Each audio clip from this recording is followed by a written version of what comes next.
Olfactory lobe, जिसमें पहला part बताया था सेरेब्रम प्रमस्तिष्क, जिसमें दो सेरेब्रम हेमिस्फीयर होते हैं। प्रमस्तिष्क गोलार्ध पाए जाते हैं, एक तो राइट और एक लेफ्ट।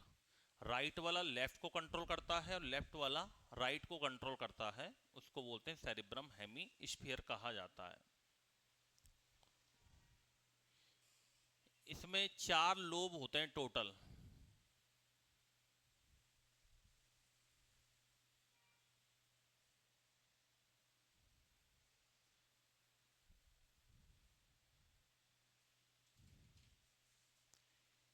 एक तो आता है फ्रंटल लोब, एक आता है पैराइटल लोब,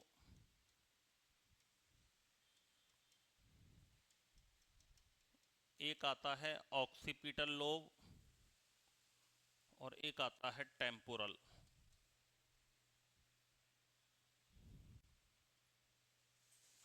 लोब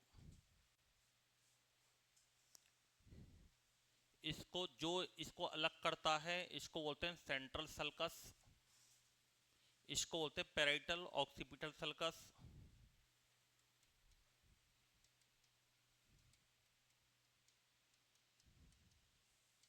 जो अलग करता है इसको, ये मीडियन फिशर है।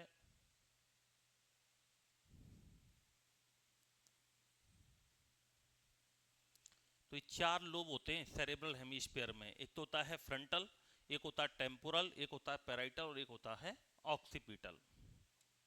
ये तो है ऑक्सीपिटल पिंड, ये है पैराइटल पिंड, ये है टेम्पोरल और ये है फ्रंटल। 4 लोब्स होते हैं टोटल, इसमें 4 पिंड होते हैं।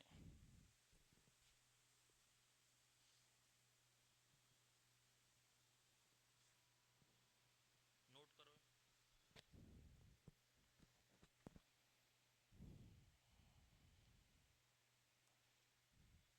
कि फ्रंटल जो होता है ना वो लार्जेस्ट होता है, ये सबसे बड़ा पिंड होता है, ये सबसे बड़ा पिंड होता है फ्रंटल।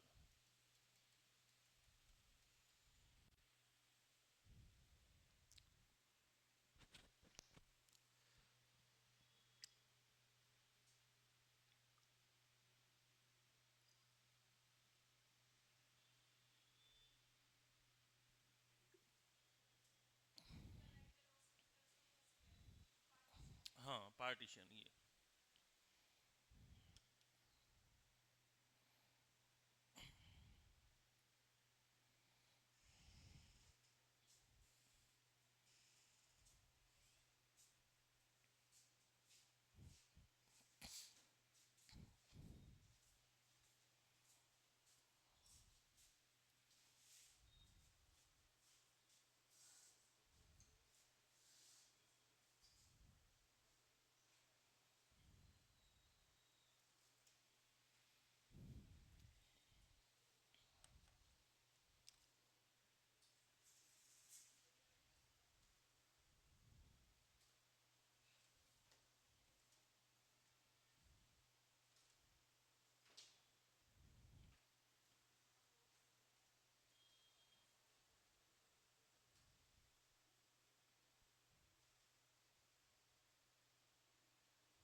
सेरिब्रल हेमिस्फीयर जो बताए थे कल अपन ने, प्रमस्तिष्क गोलार्ध जिनको कहते हैं,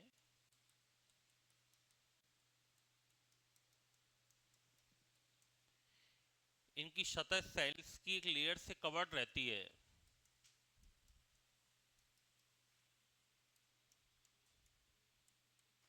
सेल्स लेयर से कवर्ड रहती है, जिसको बोलते हैं सेरिब्रल कॉर्टेक्स।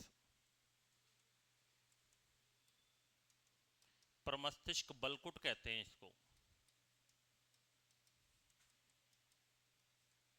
प्रमस्तिष्क बलकुट कहते हैं, सेरिब्रल कॉर्टेक्स कहा जाता है।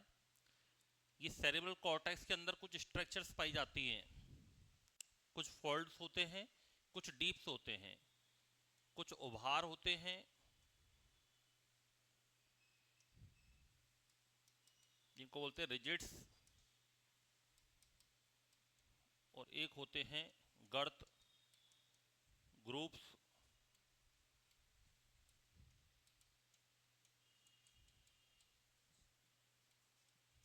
इनको कहा जाता है गायरी एंड सल्काए।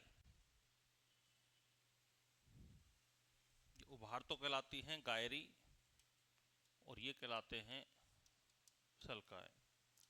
गायरस से सल्कस भी कह सकते हैं, गायरी एंड सल्काई। इनमें क्या होते हैं, जो अपन की जो मेंटलिटी होती है, बुद्धि होती है, चतुराई होती है, इनके सेंटर होते हैं, यहीं से कंट्रोल होते हैं, बुद्धि चतुराई के केंद्र होते हैं। तो गायरी और सल्काई पाई जाती हैं, उभार और गर्तनुमा संरचनाओं को कहा जाता है।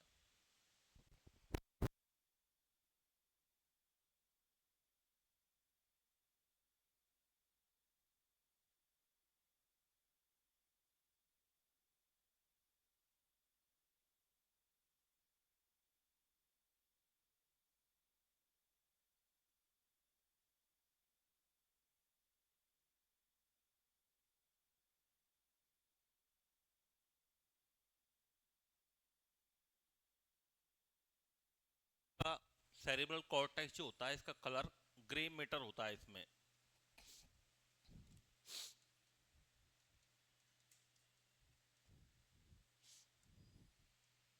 ग्रेइश होता है, इसलिए इसको ग्रे मैटर बोलते हैं। धूसर होता है, ग्रे को बोलते हैं धूसर, जिसे ग्रे मैटर कहते हैं।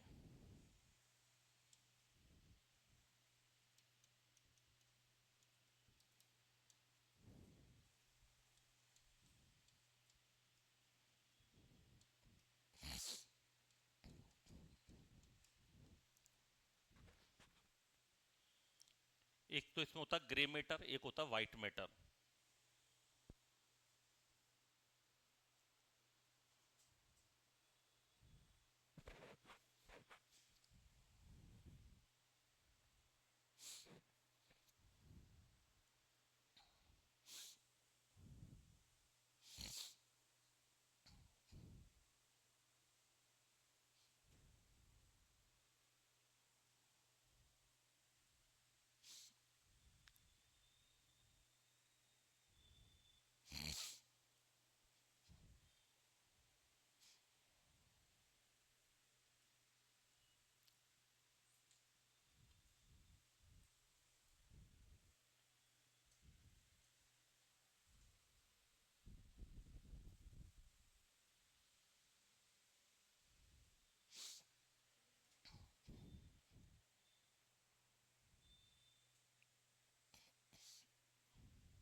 ये जो सेरिब्रल कॉर्टेक्स होता है या प्रमस्तिष्क गोलार्ध जो होता है, सेरिब्रल हेमिस्फीयर, इसकी सतह एक सेल्स की लेयर से कवर्ड रहती है। इसको क्या बोलते हैं, सेरिब्रल कॉर्टेक्स।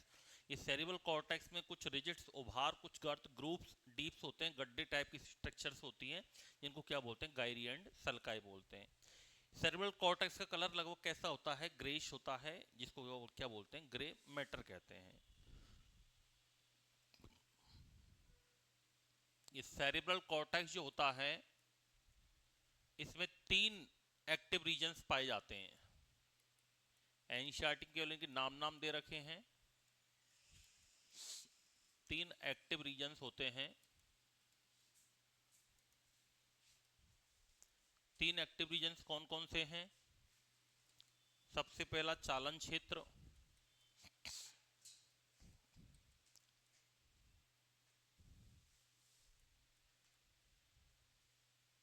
चालन पहले संवेदी लिखेंगे। पहला संवेदी क्षेत्र, सेंसरी रीजन, संवेदी क्षेत्र का मतलब होता है जो संवेदनाओं को एनालिसिस करता है, एनालिसिस ऑफ सेंसरी एक्टिविटीज, जैसे टेम्परेचर है, प्रेशर वगैरह है, या अपन जैसे टच करते हैं, कोई हमें दर्द पेन वगैरह होता है, उन सारी क्रियाओं को कौन हमारा बॉडी क्या करेगी? उनको रिसीव करेगी, क्योंकि हमारे रिसेप्टर होते हैं और रिसेप्टर उनको सेंसर्स को रिसीव करेगा, तो वो संवेदी क्षेत्र कहलाते हैं। तो इसका मेन काम होता है संवेदी क्रियाओं का संचालन करना या संवेदी क्रियाओं का विश्लेषण करना, एनालिसिस।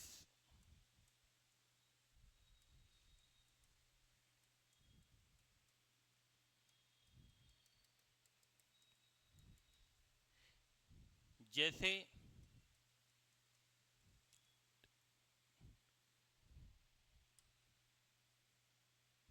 स्पर्श, टच,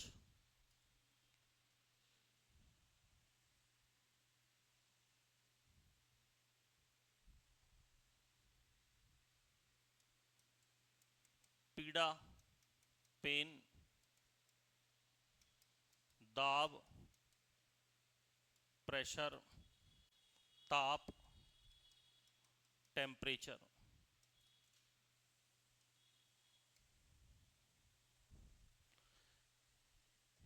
इनके लिए कौन सा रीजन होता है हमारे सेरेब्रल कॉर्टेक्स में? सेंसरी रीजन होता है। इसको संवेदी क्षेत्र कहते हैं, जो कि संवेदनाओं को ग्रहण करता, संवेदनाओं का विश्लेषण करता है। दूसरा एक होता है चालन क्षेत्र, जिसको बोलते हैं मोटर रीजन। चालन क्षेत्र, मोटर रीजन की बात करें तो ये क्या काम करता है? ये तो विश्लेषण करता है संवेदी क्रियाओं का, ये उसके अकॉर्डिंग काम करता है, ये चालन का काम करता है। जैसे आपको स्पर्श किया किसी ने, तो स्पर्श को या टच वाली जो एक्टिविटीज है उसको रिसीव तो किया किसने? सेंसर रीजन ने, लेकिन उसके अकॉर्डिंग हमने हाथ को वहां से हटा लिया, आपने पिंच हुई, पिंच हुई, ये तो है सेंसरी, लेकिन हमने तुरंत रेस्पॉन्ड किया। तो रेस्पॉन्ड जो किया जाता है वो किसके द्वारा किया जाता है? मोटर रीजन के द्वारा किया जाता है। धुआं सी आ रही है आज तो, पहले वाली।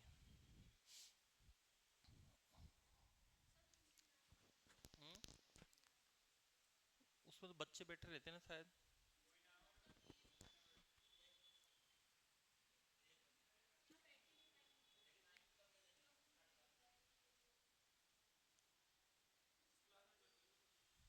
पूछ लो एक बार उनसे भाई। चालक चालक संवेदनाओं की उत्पत्ति।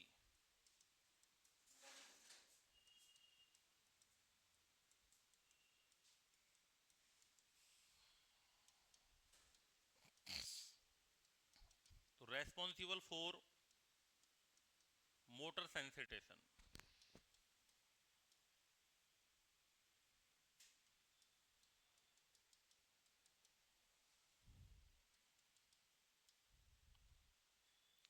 चालक संवेदनाओं की उत्पत्ति होती है यहाँ से, इसको मोटर रीजन बोलते हैं। जैसे ब्रोका क्षेत्र होता है, एग्जांपल ब्रोका। ब्रोका होता है हमेशा भाषा के लिए, बोलने के लिए।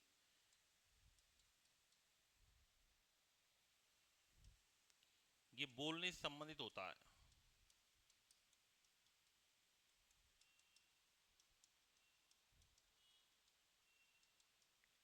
हमारी जो प्लांट, ये अपने जो पैर वगैरह होते हैं, इनकी मसल्स वगैरह होती है, इनका जो पूरा कंट्रोल कोऑर्डिनेशन है वो भी चालन क्षेत्र से ही होता है, मोटर रीजन से होता है।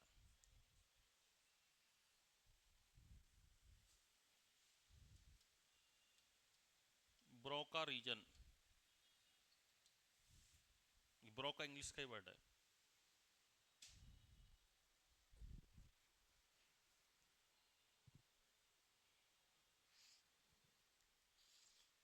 और एक होता है एसोसिएशन रीजन। जो ना तो मोटर होता है ना सेंसरी होता है।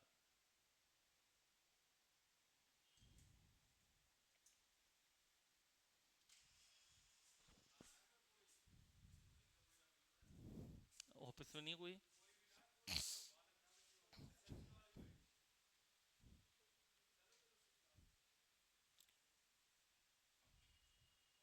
इनसे पूछ लो एक बार।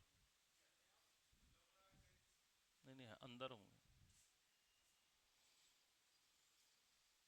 पढ़ लो, नहीं अब आधा घंटा तो हो गया, आधा घंटे की तो बात है।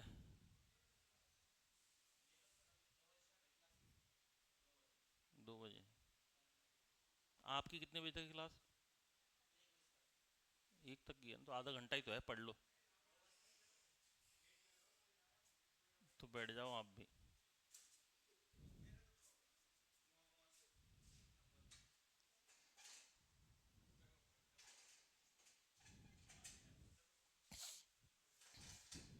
हो गया। तीसरा होता है सहभागी क्षेत्र, एसोसिएशन।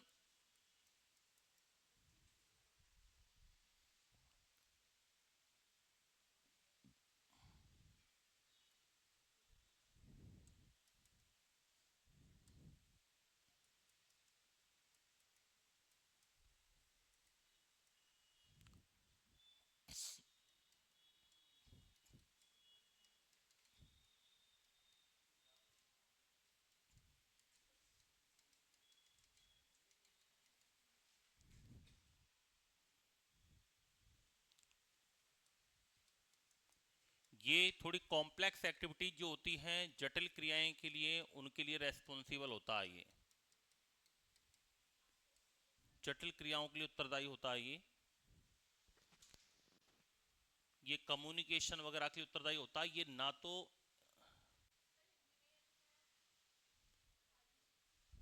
सहभागी।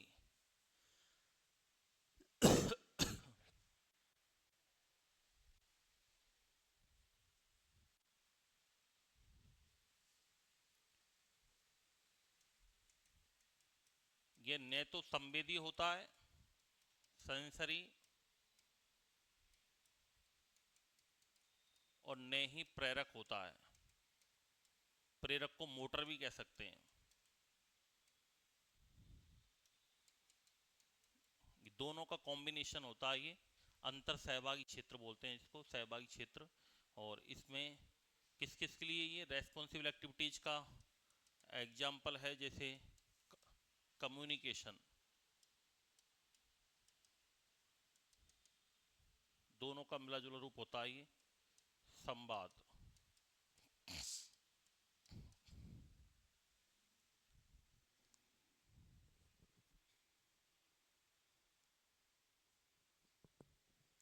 याददाश्त वगैरह, जैसे आप, मैंने आपको कुछ बोला, आपने तुरंत उसको याद किया और फिर आपने बताया, तो सेंसरी भी हो गया और मोटर भी हो गया। तो मेमोरी वगैरह भी इसी में आती है।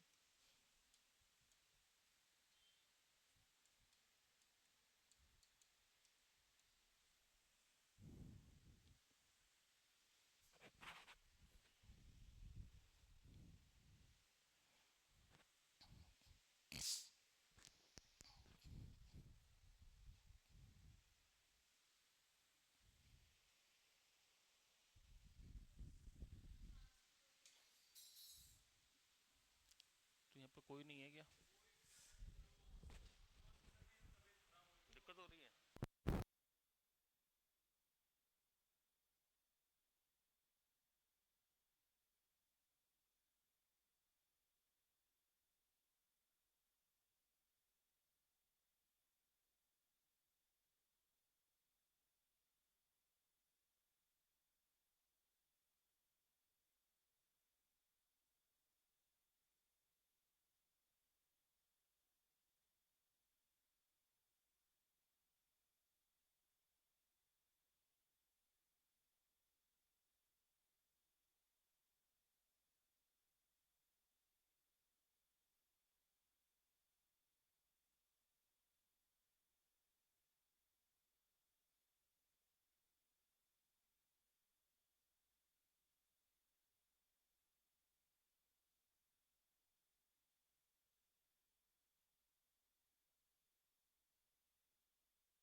तो ये दोनों का कॉम्बिनेशन होता है, ये जिसे कम्युनिकेशन करना, रेस्पॉन्स करना, मेमोरी वगैरह है, स्पर्श किया, हमने हाथ को हटाया, तो दोनों जब क्रिया एक साथ होती है तो उसको सहभागी बोलते हैं, या इसको एसोसिएशन रीजन बोलते हैं। 3 प्रकार के एक्टिव रीजन होते हैं। अब सेरिब्रम के अंदर कौन कौन सी क्रियाओं के केंद्र होते हैं? तो सेरिब्रम में बुद्धि, इंटेलिजेंस, चतुराई, क्लेवरनेस,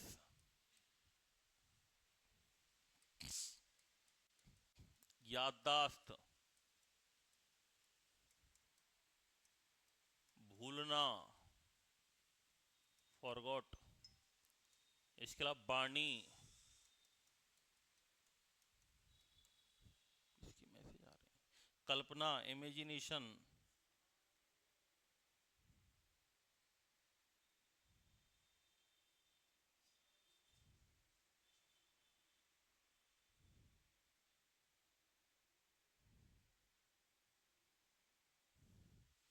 हाँ, याददाश्त, वाणी, कल्पना, इमेजिनेशन,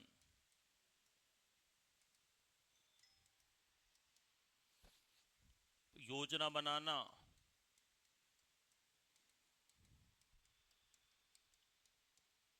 प्लानिंग, बुद्धिमता, एक ही बात है, वैसे आईक्यू लेवल बोल सकते हैं इसको अपन, इंटेलिजेंस क्वालिटी, सचेतना, इच्छा शक्ति, विल पावर, इच्छा शक्ति, सचेतना,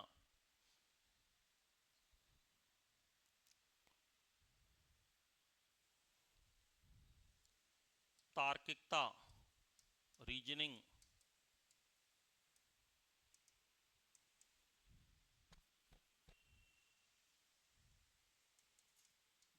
आदि के केंद्र होते हैं। और जिस व्यक्ति का सेरेब्रम कम विकसित होता है वह मंद बुद्धि वाला होता है, यानी जो हमारा जो बुद्धि चतुराई का मामला है ना, वो सेरेब्रम पर ही डिपेंड करता है।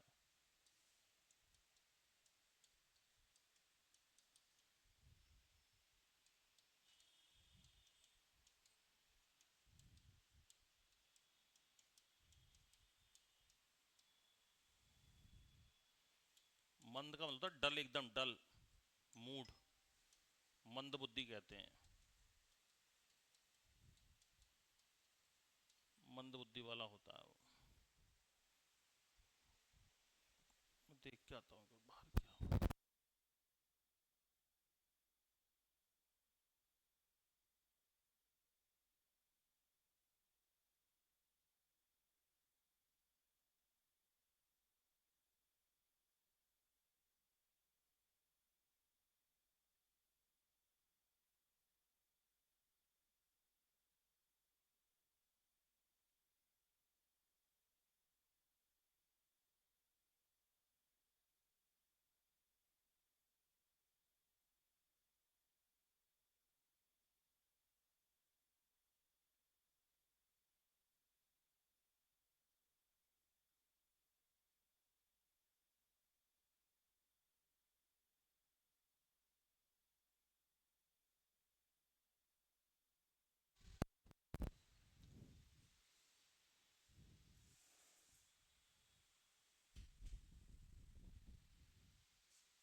हो गया। ये सेरिब्रम में सारी क्रियाओं के केंद्र होते हैं इनकी।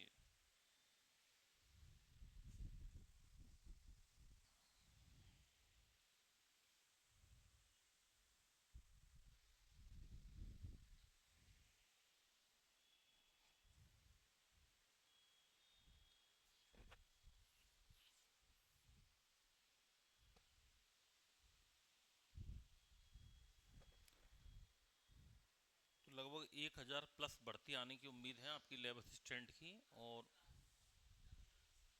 कब डाल दिया? अभी डाला है?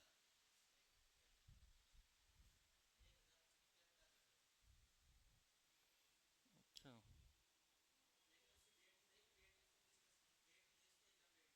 एग्जाम डेट तो पहले से दे रखी है ना। अभी कहाँ है यार, अभी तो कोई डेट तो 2 नवंबर की है ना।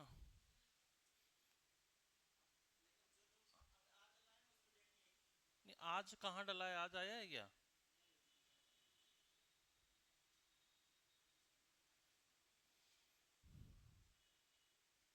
अभी तो नहीं आया शायद। नहीं, वो तो अलग है 28,000 वाला तो। उसमें नहीं है, उसमें नहीं है। एलए का तो अभी एक्चुअली पूरी विज्ञप्ति, पूरी उनको अभ्यर्थना मिली नहीं है। थोड़ा सा टाइम लगेगा, 10 5 7 दिन का। उन 28,000 में नहीं है वो।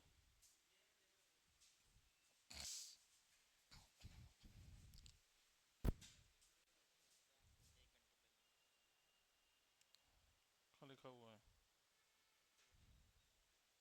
ये तो किसी ने टाइप करके डाला है, कोई कोचिंग वाले ने। ये तो लिख दिया है आएंगी इतनी, लेकिन अभी आई नहीं है इसकी विज्ञप्ति। 1073 के आसपास आएंगी। और वो अभी तो उनको अभ्यर्थना तो मात्र 125 के आसपास की मिली है, कुछ विभागों से आना बाकी है अभी। तो लगभग साइंस वालों की, हाँ। उसमें कुछ ज्योग्राफी की आएंगी, कुछ होम साइंस की आएंगी।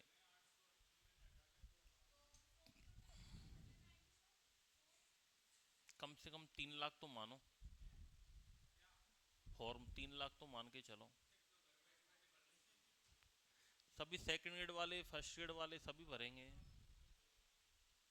10 प्लस 10+2 वाले सारे भरेंगे। देखो अब उनके आपके लिए एक फायदा ये हुआ है कि उनकी वैकेंसी कल दोबारा रिपीट हो गई, सेकंड ग्रेड और फर्स्ट ग्रेड वाली। तो वो फिर उधर ही लगे रहेंगे। अब इसमें केवल बायोलॉजी वाले सीट खराब कर सकते हैं, तो हमारे मैथ वाले नहीं कर पाएंगे अब। क्योंकि मैथ वाले सेकंड ग्रेड की तैयारी कर रहे हैं।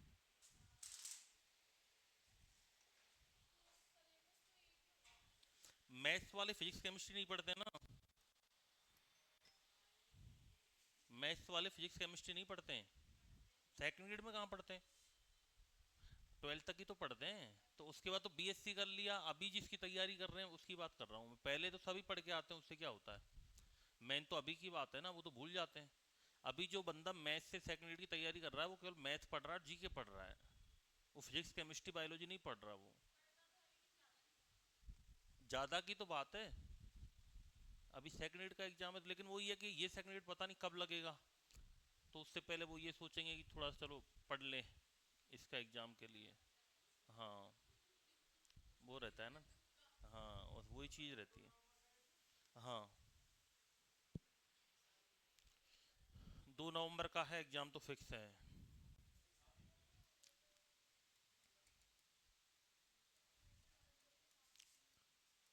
सेकंड पार्ट है इसका, अग्र मस्तिष्क पश्च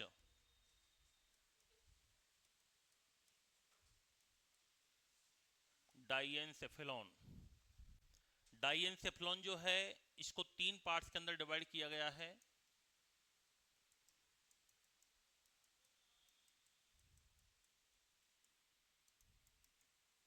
3 पार्ट्स के अंदर इसको डिवाइड करते हैं। 3 पार्ट्स कौन कौन से हैं? सबसे पहला पार्ट आता है एपिथैलेमस।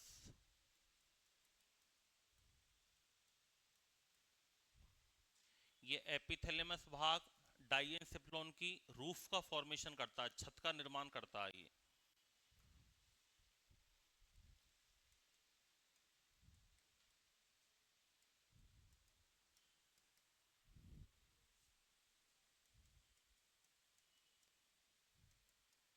छत का निर्माण करता है ये एपिथैलेमस। और इसमें पीनियल ग्लैंड पाई जाती है।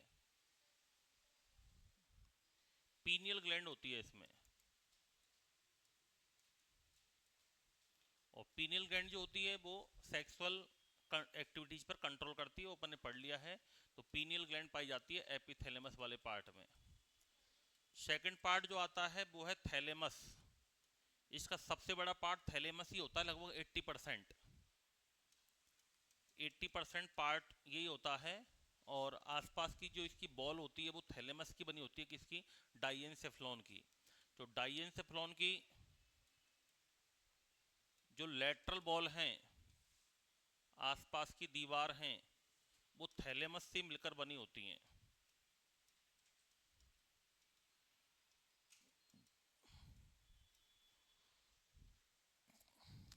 एक तो होती है सेंसर और एक होती है मोटर। दो प्रकार की एक्शन होती है। इन दोनों का कनेक्शन होता है, यहाँ पर दोनों का संपर्क स्थल है। यानी आने वाले आवेग और जाने वाले दोनों एक दूसरे को क्रॉस करते हैं, इस चीज को रिले स्टेशन बोलते हैं। क्या बोलते हैं? रिले स्टेशन बोलते हैं। तो यहाँ पर संवेदी यानी सेंसरी तथा चालक मोटर,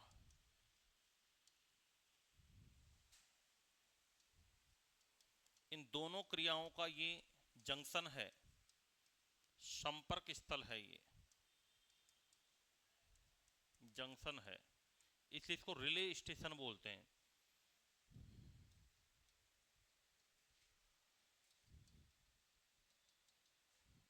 रिले स्टेशन कहते हैं इसको।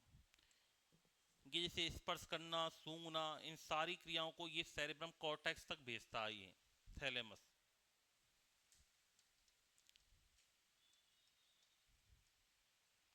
सेंसरी एक्टिविटीज को सेरेब्रल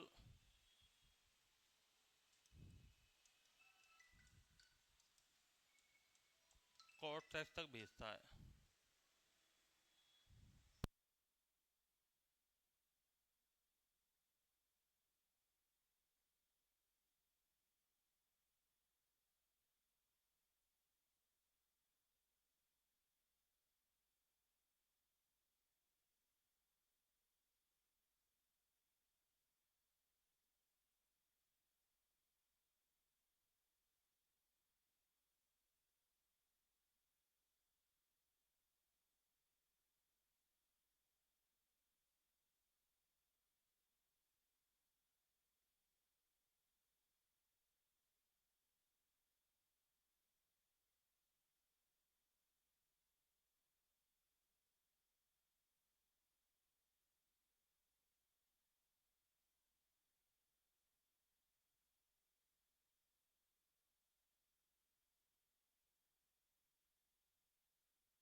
और तीसरा पार्ट होता है इसका हाइपोथैलेमस।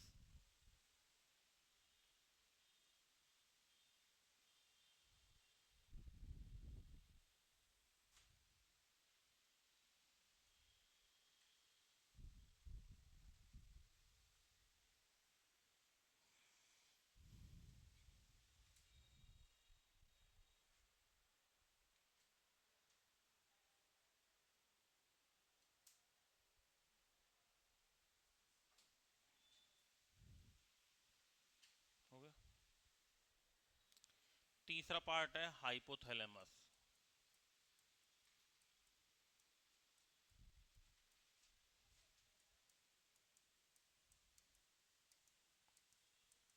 इसको हेड मास्टर ग्लैंड कहते हैं शरीर की।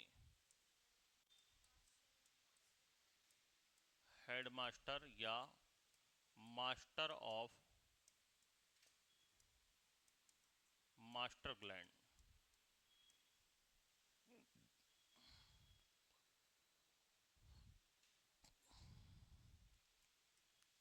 न्यूरोहाइपोफाइसिस जो मैंने आपको बताया था, जिस ये पिट्यूटरी ग्लैंड का पार्ट था, इससे जो हार्मोन निकले थे, एक तो एडीएच और एक ऑक्सीटोसिन, उनका फॉर्मेशन कहाँ पर होता है? हाइपोथैलेमस में ही होता है। सीक्रेशन तो होता है न्यूरो हाइपोफाइसिस से, लेकिन उनका प्रोडक्शन कहाँ पर होता है? हाइपोथैलेमस में होता है। तो न्यूरो हाइपोफाइसिस से स्त्रवित हार्मोन्स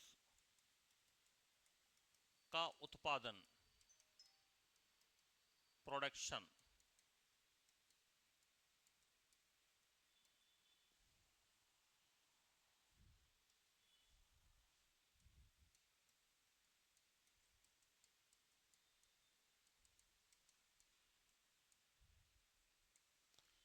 दूसरा इसमें और कौन कौन सी क्रियाओं के केंद्र होते हैं? तो भूख, हंगर, प्यास, थ्रस्ट, ठंडा, कोल्ड, गर्म, हॉट, प्रेम, लव, घृणा, हेट, हार्मोन्स उत्पादन, इन सब के केंद्र होते हैं इसमें।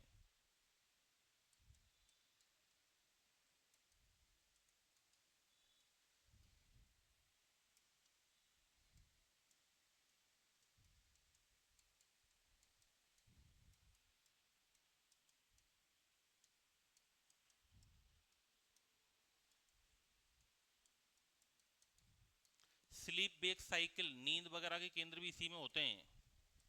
सोना जागना, सोने जागने को, सेक्स, काम आदि के केंद्र होते हैं। इसके अलावा थकान, संतोष, इनके भी होते हैं इनमें। सेटिस्फैक्शन, थकान,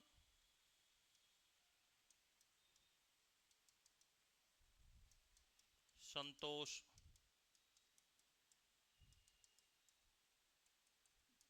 सेटिस्फैक्शन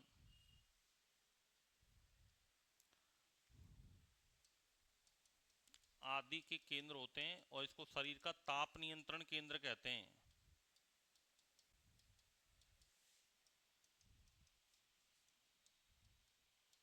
बॉडी टेम्परेचर कंट्रोलर कहा जाता है।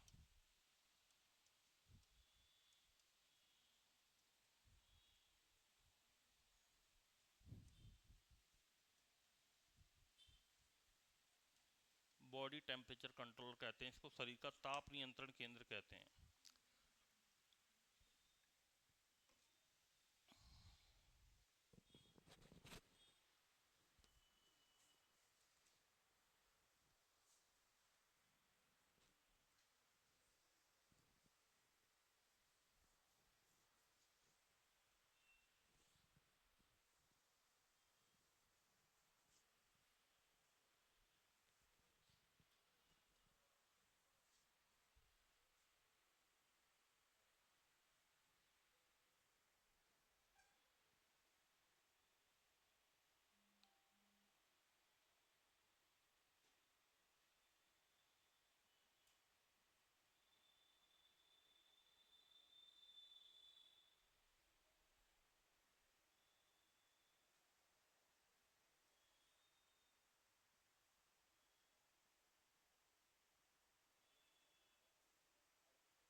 हो गया। एक छोटा सा पॉइंट दे रखा है एनसीईआरटी में, लिम्बिक सिस्टम।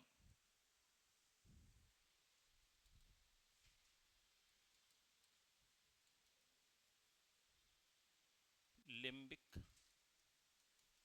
तंत्र, इसका कंपोजिशन की बात करें, इसका निर्माण किससे होता है? तो सेरेब्रल कॉर्टेक्स का आंतरिक भाग, internal part of cerebral cortex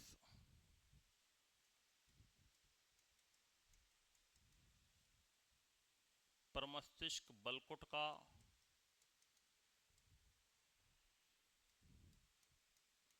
आंतरिक भाग plus amygdala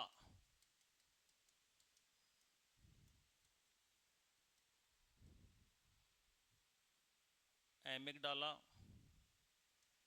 plus hippocampus,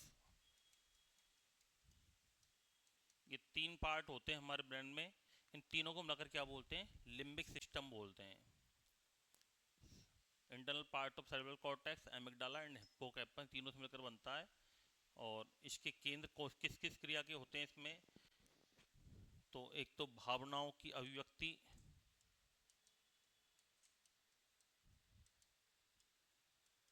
expression of emotions,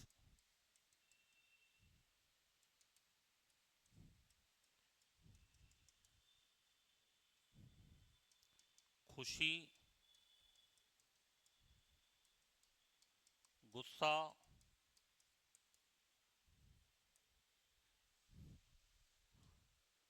Anand, Prerna, motivation,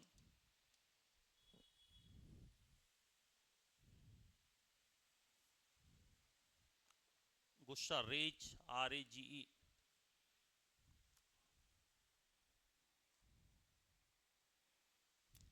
लैंगिक व्यवहार, सेक्सुअल बिहेवियर,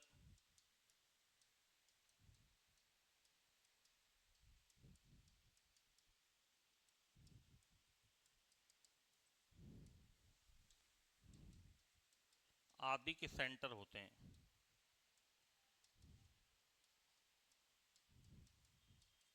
ये सारी क्रियाएं इस लिम्बिक सिस्टम से कंट्रोल होती हैं। कौन कौन सी? एक्सप्रेशन ऑफ इमोशंस, भावनाओं की अभिव्यक्ति, खुशी, गुस्सा, आनंद, प्रेरणा, लैंगिक व्यवहार, ये सभी सेरेब्रल कॉर्टेक्स के इस वाले पार्ट से कंट्रोल होती हैं।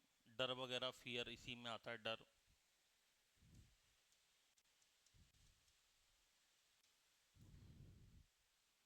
सबके केंद्र इसी में होते हैं।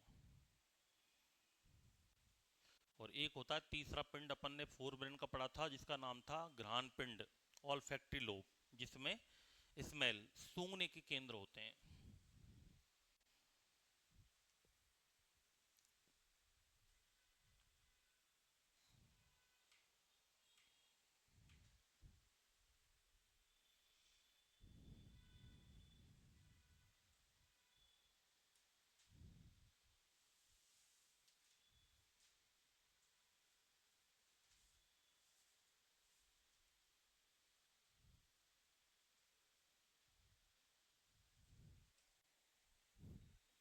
और सी पॉइंट होता है इसमें, पहला हो गया सेरेब्रम, बी पॉइंट हुआ था डाइएन्सेफ्लॉन, इसमें तीन पार्ट किए, थैलेमस, हाइपोथैलेमस, एपिथैलेमस। और सी पार्ट होता है इसका घ्राण पिंड, जिसको बोलते हैं ऑल्फैक्टरी लोब। इसमें सूंघने के केंद्र होते हैं,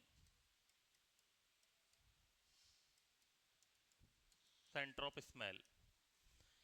ये जो कुछ जैसे चींटी वगैरह है, कुत्ता है, बिल्ली है, इनका ऑल्फैक्टरी रीजन हमारी तुलना में ज़्यादा डेवलप होता है। आप कहीं पे भी एक जलेबी रख दो अपने घर में, कहीं मीठा रख दो अपने घर के किसी भी कोने में, तुरंत वहाँ पर चींटियाँ पहुँच जाती हैं। आपको घर पे ढूंढना पड़ेगा, पूछना पड़ेगा कि कुछ मीठा रखा है कि खाने के लिए, पता नहीं है तो आपको ढूंढ नहीं पाओगे। कई बार रखा रहता है, भूल जाते हैं अपन। लेकिन चींटियों को कहने की जरूरत तो नहीं मीठा रखा हुआ है, कहीं मीठा रख दो दुनिया किसी भी कोने में, मत थोड़ी देर बाद चींटी मिलेंगी आपको।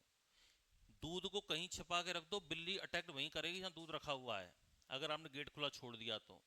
गेट बंद है जब तो कहाँ से जाएगी, पर गेट खुला छोड़ दिया तो आप रसोई के किसी भी कोने में दूध रख दो, डायरेक्ट बिल्ली वहीं पर अटैक करेगी जहाँ दूध रखा हुआ है, कितना भी छुपा के रख दो। क्योंकि इनका कुत्ता वगैरह है, आप रोटी वगैरह खाने पीने की चीज कहीं रखी हुई है, वो वहीं पर अटैक करेगा सीधा जाकर। इनका घ्राण क्षेत्र ज्यादा होता है, खुशबू ज्यादा आती है अपन लोगों से ज्यादा।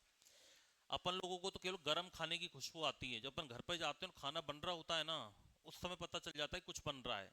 ठंडा हो गया तो पता नहीं चलता। क्यों? क्योंकि जो खुशबू आती है ना वो डिफ्यूजन की वजह से आती है, विसरण विधि से आती है, डिफ्यूजन मेथड से आती है, मोर कंसंट्रेशन टू लो कंसंट्रेशन। और जब टेम्परेचर बढ़ता है तो डिफ्यूजन रेट क्या हो जाती है, बढ़ती है। और टेम्परेचर जब घटता है तो डिफ्यूजन क्या हो जाता है, कम। जब टेम्परेचर कम है, खाना ठंडा हो गया तो डिफ्यूजन नहीं होता, इसलिए हमें उसकी खुशबू नहीं आती। जब अपन सुबह का खाना बना के रख लिया, आप लेट पहुंचे घर, तो आपको पूछना पड़ेगा कि खाने के लिए क्या बनाया है। और यदि गरम गरम बन रहा है तो आपको तुरंत स्मेल आ जाती है कि हाँ सब्जी बन चुकी है, खाना बन रहा है। क्योंकि तापमान बढ़ने पर विसरण की दर क्या होती है, बढ़ती है। और जब डिफ्यूजन बढ़ेगा तो हमें खुशबू तेज आती है। ठीक है, बाकी कल पढ़ेंगे।